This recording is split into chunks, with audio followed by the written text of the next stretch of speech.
everything has shifted. Even me, I'm usually pretty happy, pretty very positive, upbeat, but I've had rough months.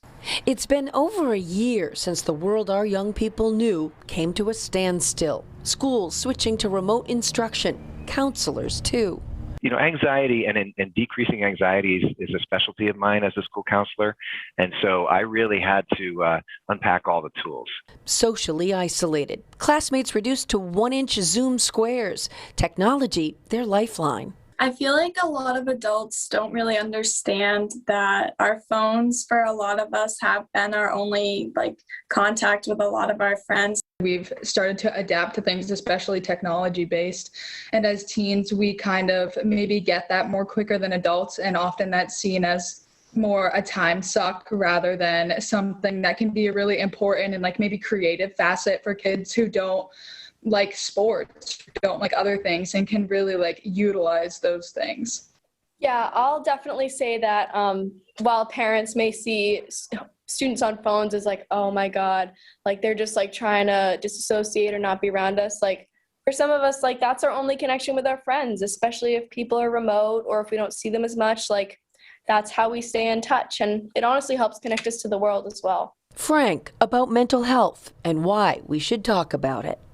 Personally, I would think that if you haven't seen your child cry in the past year, then you don't know what your child's feeling. Because I think most of us have cried to our parents. And if you are a parent that hasn't seen your child cry, there's something off.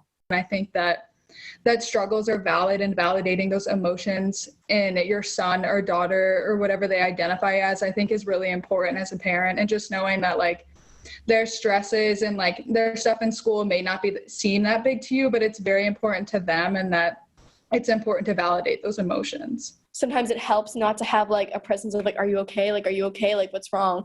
It helps to be able to push through our own struggles and come out stronger on the other end. But if you think that you genuinely do see your child struggling, starting to fail their classes, not really caring, I think that is definitely where you should step in.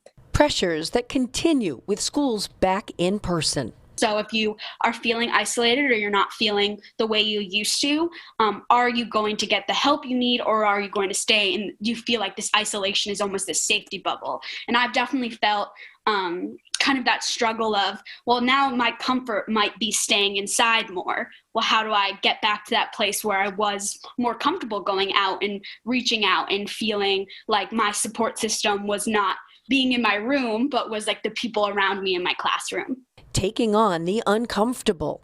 Yeah, just starting with the conversation about how you're feeling, just in general. You're most likely eventually, if they are not feeling great, going to get to that point where you're going to start talking about suicide and the stigma around it, and then making sure if they do have suicidal thoughts, where to go to next. When you worry about somebody who might be feeling suicidal, the course of action is to ask them if they're feeling like hurting themselves. If you do kind of are able to ask straight up, you shouldn't be afraid of what the answer will be, because either it will be no or it will be yes. And if it's a yes, then it's about where do you go from here? And there are people who you talk to.